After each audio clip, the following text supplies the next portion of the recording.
Assalamualaikum warahmatullahi wabarakatuh. Alhamdulillahi rabbil alamin. Al-'aqibatu lil muttaqin fala udwana illa 'alal zalimin. Allahumma shalli ala sayyidina Muhammad wa ala alihi sayyidina Muhammad, amma ba'du. Qala Allah Ta'ala fi kitabihil karim, a'udzu billahi minasyaitonir rajim. Bismillahirrahmanirrahim. Wa ista'azzana rabbukum la in syakartum la azidannakum wa la in kafartum inna 'adzabi lasyadid. Shadaqallahul azim. Hadirin kaum muslim wal muslimat, pencinta jejak mata hati, kembali lagi bersama saya Gifari Mawardi dan bersama tim jejak mata hati. Alhamdulillah, pada kesempatan sore hari ini, sekarang sekitar waktu mau menjelang maghrib beberapa menit lagi, kita insya Allah pada malam hari ini, sekarang sekitar malam ke-25 kawan-kawan, kita ingin bersilaturahmi kepada salah satu guru kita, salah satu mursyid. Beliau adalah ulama dari Jawa, daerah Jawa, Jawa mana nggak tahu, pokoknya dari Jawa lah. Beliau yang kita kenal mempunyai majelis juga, ketua majelis di daerah Bogor, yaitu Al-Mukarram Al-Ustadz Haji Saiful Anwar di daerah Bogor. Insya Allah pada malam hari ini kawan-kawan kita ingin bersilaturahmi kepada beliau. Waduh, emang musimnya musim hujan mulu. Jadi kita malam hari ini pengen silaturahmi, pengen bincang-bincang seputar ilmu hikmah. Jadi saya udah menghubungi beliau, kawan-kawan. Kita ingin membicarakan ilmu hikmah, bagaimana tentang hikmah itu. Ilmu pelet, ilmu santet, ilmu macam-macam lah kayak gitu. Setan, yang kata Kiai Nuh, setan ternyata nggak dibelenggu kawan-kawan. Kalau setan dibelenggu, kenapa orang bulan puasa ini masih banyak yang kagak puasa, masih banyak yang berbuat kejahatan kriminal, begitulah. Kalau setan dibelenggu, kata Kiai Nuh, kemarin kan kita wawancara, ya enak toh kita, Allah siapkan surga di belakang untuk orang yang puasa, ya enggak? Terus kita pengen tahu juga nanti seklimaks kita pengen bincang-bincang seputar ilmu-ilmu hikmah kepada Al-Mukarram Bapak Haji Saiful Anwar di daerah Bogor. Untuk itu, kepada pencinta jejak mata hati, ini sekitar beberapa hari lagi kita akan menginjak Lebaran. Nanti kita juga setelah dari Bapak Saiful Anwar, kita akan ke daerah Jakarta. Kita udah kontak salah satu ketua PBNU Kiai daerah Jakarta Barat, Kiai Muslihin. Beliau siap untuk bincang-bincang sekitar tentang Idul Fitri. Pokoknya gitulah. Capek banget benar, syuting mulu nih benar, aduh, insya Allah. Kita ditemenin oleh saudara kita di sini, alhamdulillah. Oleh karena itu, ikutin terus jejak kita, jejak mata hati. Ini hutan Bogor ini, daerah Bogor ini. Ini hutan katanya angker. Kita pengen nyari setan, setannya dibelenggu tapi nggak tahu, dan nih setan di sini banyak nih kalau kita lihat di sini ya. Banyak ikutin terus jejak religi kita, jejak Islami kita di jejak mata hati. Tonton terus channel kita kawan-kawan. Jangan lupa subscribe, like and subscribe. Dan terima kasih kepada kawan-kawan yang sudah subscribe. Ya, terima kasih banyak. Oke, ikutin terus jejak saya bersama tim jejak mata hati akan mengungkap jejak Islami pada malam hari tentang hikmah,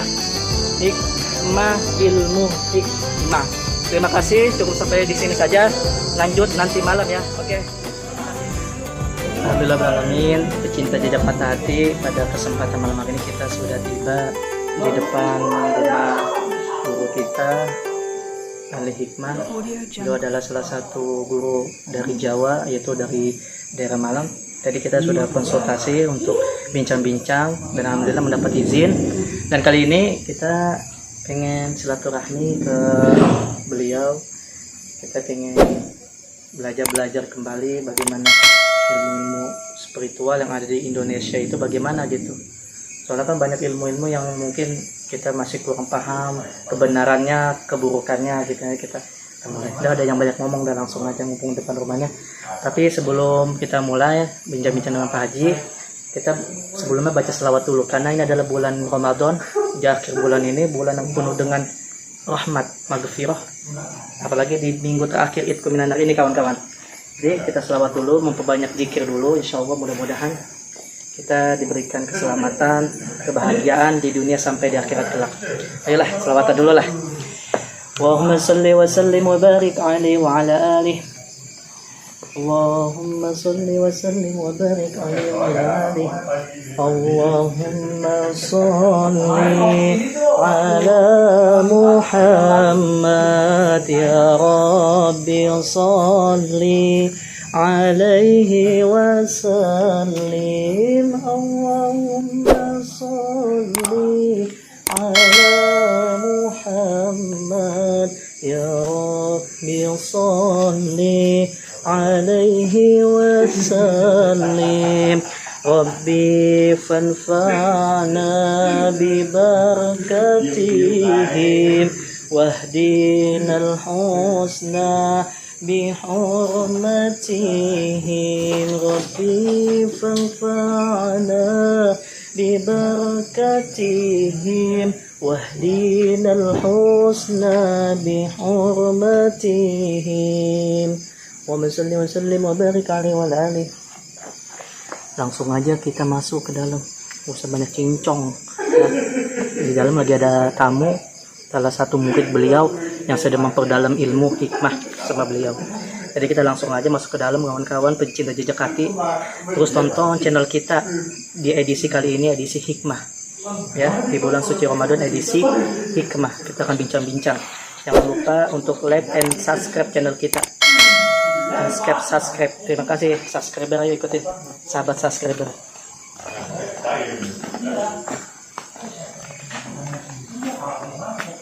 Sahabat subscriber ikut. Assalamualaikum.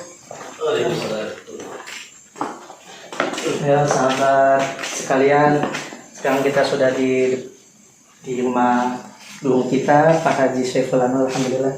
Alhamdulillah Pak Haji, sehat Pak Haji. Alhamdulillah. Alhamdulillah sahabat sekalian, ini beliau adalah silaturahmi kembali sudah cukup lama karena mungkin ada juga kerja, jadi ya mohon maaf ya Pak Haji, ya mohon maaf. Jadi alhamdulillah bisa silaturahmi lagi ke Pak Haji Saiful Anwar pada malam hari ini di bulan puasa ini, masya Allah luar biasa. Pak Haji gimana tadi, katanya sehat? Alhamdulillah sehat walafiat. Alhamdulillah. Untuk mana aja? Sehat Pak Haji, alhamdulillah. Iya. Bulan barokah semuanya. Amin. Ini sama akang siapa Kang? Kang Irfan. Kang Ipan, ada Kang Ipan, Kang Erwin. Alhamdulillah bisa silaturahmi juga, kumpul bareng nih. Apa ya bahasanya kalau ngumpul bareng? Ngopi darat. Ngopi ya, itu aja ngopi ya. Ngopi itu ngolah kopi. Ya, kalau istilah santri ngopi itu ngolah pikiran. Ya. Pikiran dunia, pikiran akhirat ya. Ada manfaatnya. Ya, jadi kita gini aja apa teman-teman subscriber ya, ini kita ya mohon maaf nih ya, keadaannya gini juga mendadak ini. Ya, tadi mendadak kabarin Pak Haji kita pengen bincang-bincang lah, pengen belajar lagi sama beliau, mungkin karena sudah lama jarang ketemu, jadi ilmunya mungkin pada hilang, pada nyangkut di jalan ini tuh Pak Haji.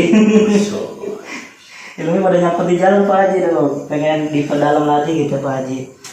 Ini Pak Haji ada yang ingin ditanyakan Pak Haji.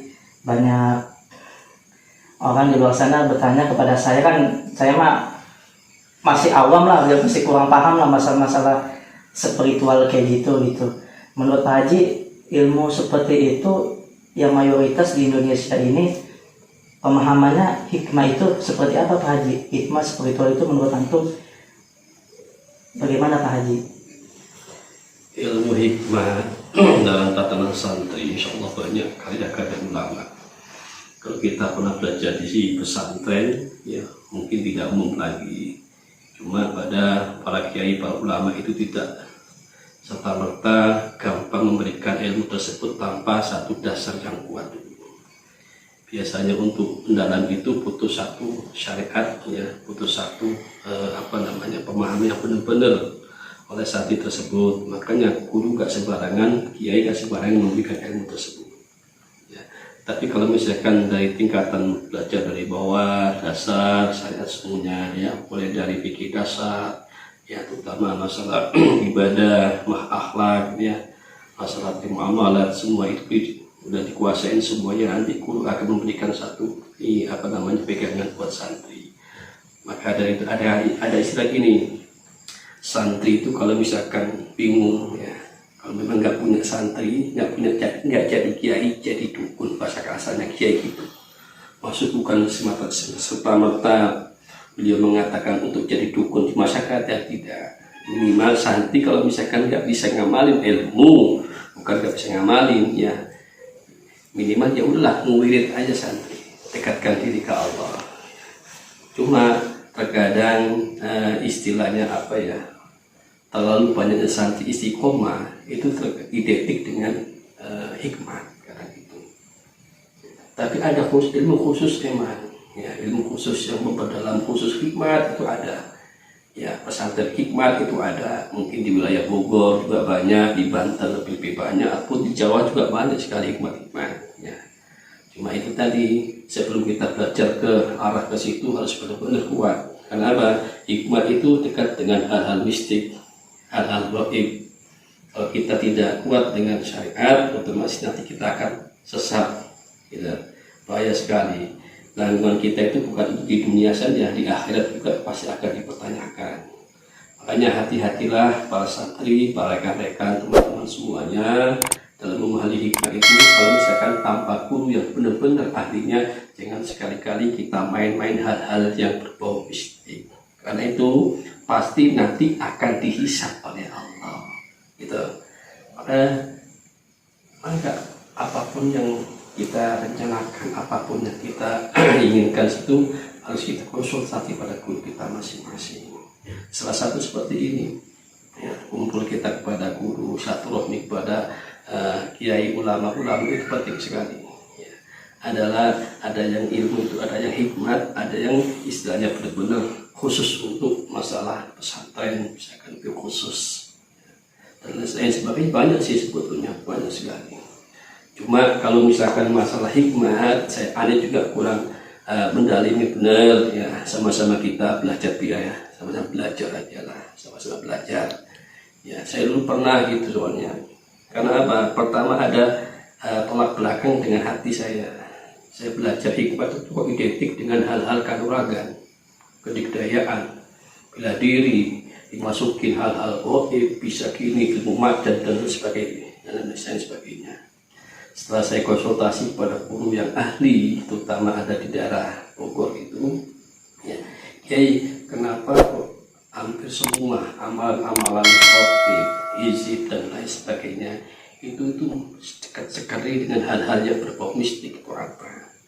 Ya, ada ini puasanya, ada mati geni, ada ini. Gitu. Emang tidak ada hal yang semudah kita beri tangan kiai. Wah. Mungkin rasa itu saya dianggap culangung, dibentak sama kiai. Wah, ini ilmunya ulama.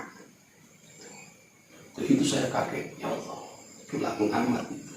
Ya culangung itu bahasa istilahnya apa? Nggak sopan santun, nggak punya adab. Maksudnya saya takut di situ. Ya akhirnya di situ timbul rasa apapun kata guru, sami'na wa ata'na. Itu saya. Ya udah terserah guru. Yang penting saya pegang. Kalau misalkan saya belajar ini dari guru, mau bahasanya hikmat, mau bahasanya karomah, mau bahasanya ilmu-ilmu apapun, kalau dari guru sami'na wa ata'na kiai. Alhamdulillah dari situ kasih bimbingan sama beliau, kasih amalan-amalan khusus. Yang penting istiqomah. Prinsip santri al istiqomah khairun min alfi karomah. Ya, istiqomah lebih baik dari 1000 amaliyah karomah. Ya.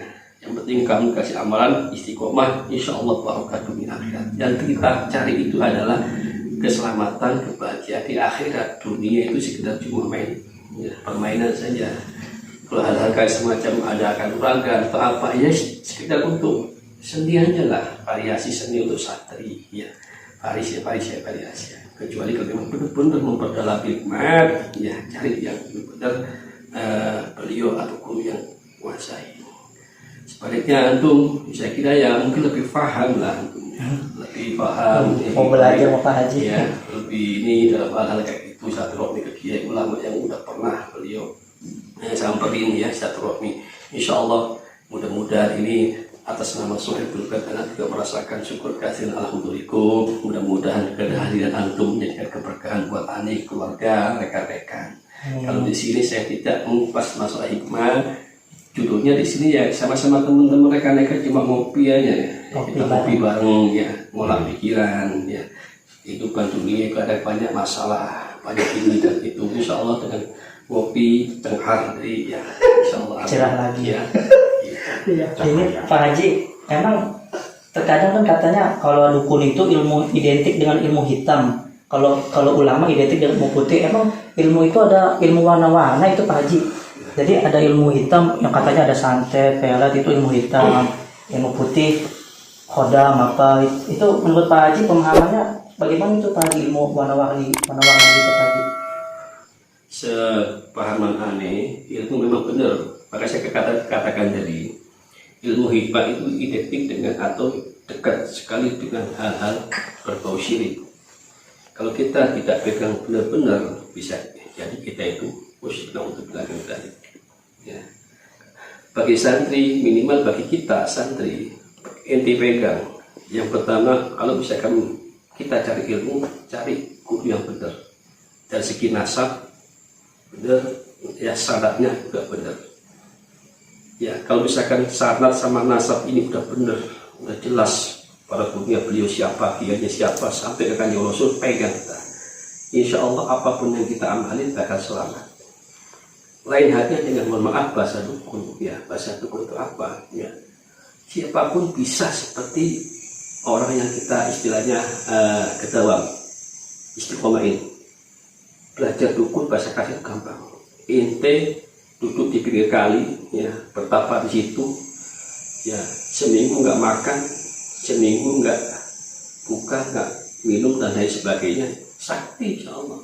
Nah, saktinya kuasil apa? Bisa karena khodam, kata-kata ada ilmu hitam, ya, ada ilmu ini, ya, banyak sekali. Apalagi di daerah Indonesia, apalagi Bogor seperti itu. Bogor sangat, kalau bilang mistiknya itu, subhanallah, mistiknya banyak sekali. Kalau perbedaan antara ilmu hitam, ilmu putih itu apa? Ya saya anggap mungkin lah, silahkan ditafsir masing-masing. Dan cuma santri berpedomannya kalau misalkan ilmu ini benar-benar secara nasab dan nasabnya benar, ya pegang erat-erat etat. Al-ulama warasatul anbiya etat. Itu aja kalau menurut anak. Kalau misalkan menjelaskan masalah ini itu atau apa, ada yang bilang begitu paham, takut nanti ada hal-hal yang menyinggung perasaan para masyayikh atau orang-orang tertentu. Anak alafu. Tapi mohon maaf Pak Haji, Giparu mau nanya nih, jadi terkadang kan banyak di luar sana kita lihat orang datang, kadang pernah nggak suka sama orang, minta santet bunuh, biar orang itu mati, itu tuh seperti itu Pak Haji, kan takdir itu Allah yang menentukan, apa dengan santet itu orang berarti mendahulukan Allah bisa mati duluan gara-gara santet Pak Haji, terus jadi tumbal, apa supaya jadi tumbal apa gitu Pak Haji, itu bagaimana Pak Haji itu seperti itu Pak Haji? Memang kalau kita memperdalam budaya hikmah, ya tidak istilahnya apa namanya, gak umum lah, udah umum lah melihat hal-hal kayak gitu. Makanya bagi kita sebelum arah ke situ, pegang dulu yang kuat syaratnya, sehingga kita jangan sampai hal. Karena itu punya nafsu. Ya, orang pun bisa bertindak seperti itu karena ada dorongan nafsu. Nafsu kalau misalkan nggak kuat ini adalah ujung-ujung setan akan memasuki kepada kita. Ada yang memasukkan dan lain sebagainya. Hal masalah kematian itu adalah rahasia Allah. Untuk terus rahasia Allah. Dan cuma terkadang kita percaya nggak percaya memang kenyataan. Ada yang santet meninggal. Kita kembalikan kalau di santri mungkin ya Allah a'lam semua itu bisa jadi kemam Allah terbitkan ajal kita bisa jadi wasilah santet ya, bisa jadi bukan karena santet. Nah ya kalau sudah ini bahasa tasawufnya bukan karena santet orang langsung maut, perkara maut ada urusan Allah yang punya itu tadi roda bahasa istilahnya wabil qadari wa khairi wa syar'i wabil qadari khairi wa syar'i minallah ta'ala gitu. Jadi kalau misalkan ada orang sakit kok meninggal, wah berarti karena si makhluk itu lain makhluk.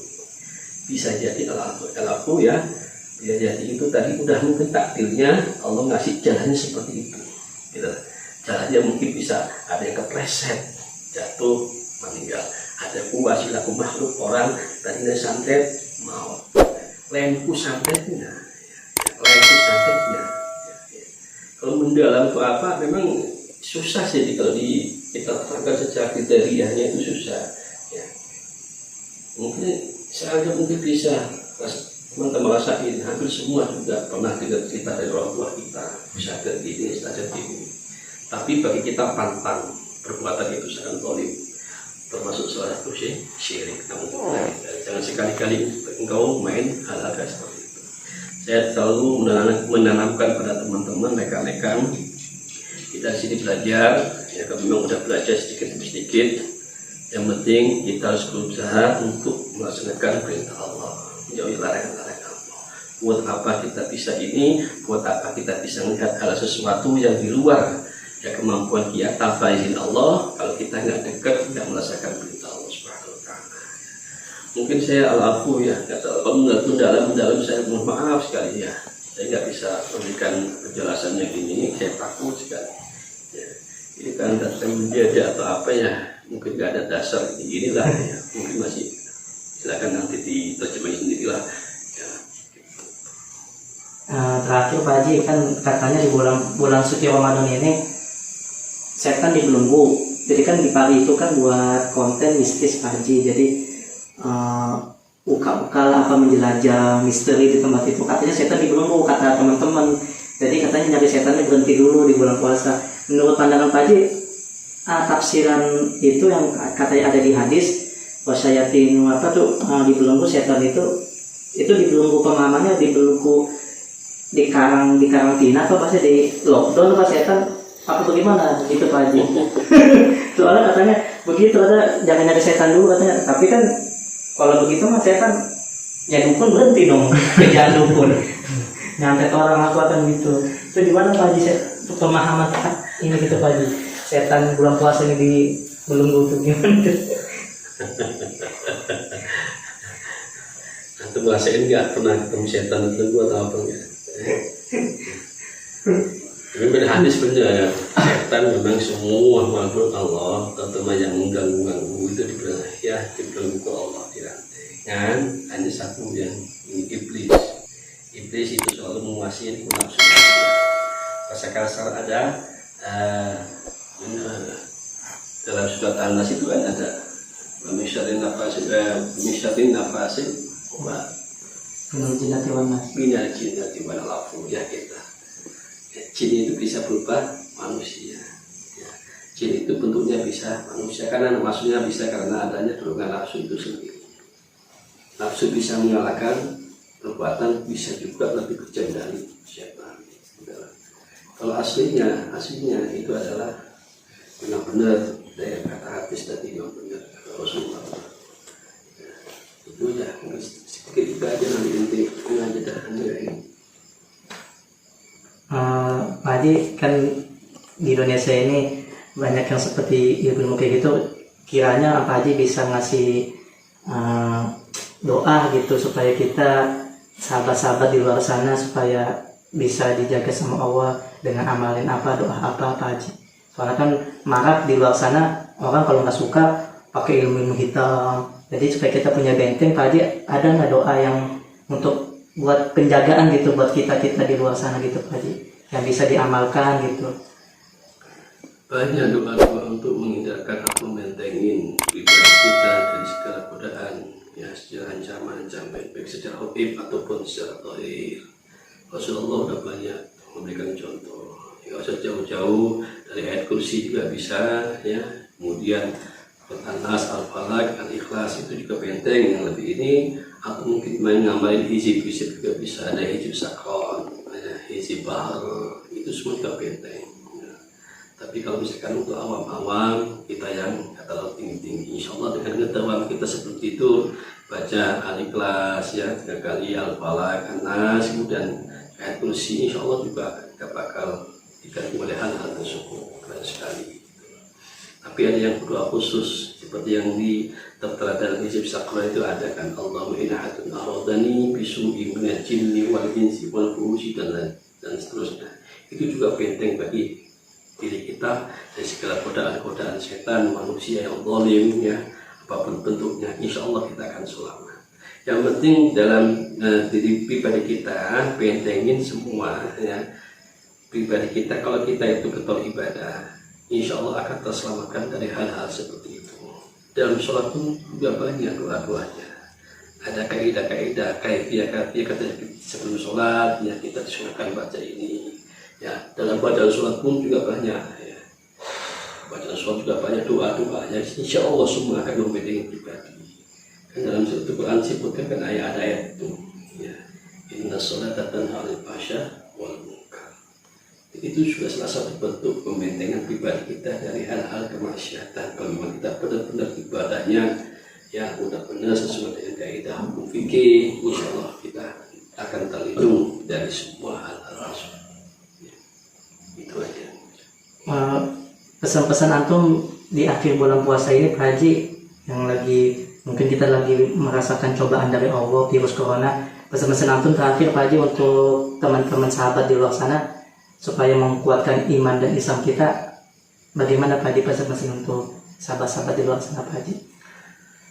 Insyaallah para hadirin semuanya, teman-teman rekan ya, di akhir 10 hari yang terakhir ini, apalagi malam ini merupakan malam 21, itu banyak hadis ya, keutamaan kita cari laylatul qadar ya.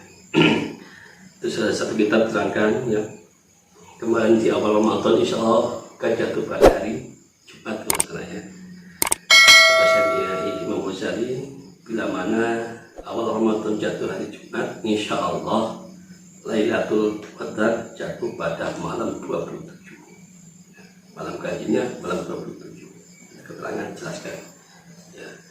Terus buat rekan-rekan di akhir ini ayo sama-sama kita getol mengaji, baca Al-Quran itu aja. Inti baca Al-Quran, terus mau senang mau susah baca Al-Quran. Ya.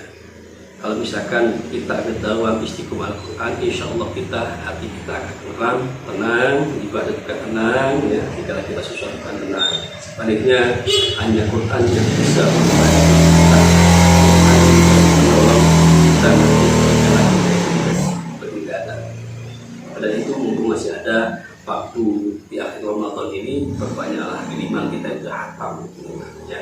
Hatam Al-Quran, usahanya kita itu sudah pernah baca Al-Quran hatam ya, sebagai penolong kita nanti di yaumul kiamat. Ya, itu aja ya, perbanyaklah mengaji bacaan Al-Quran.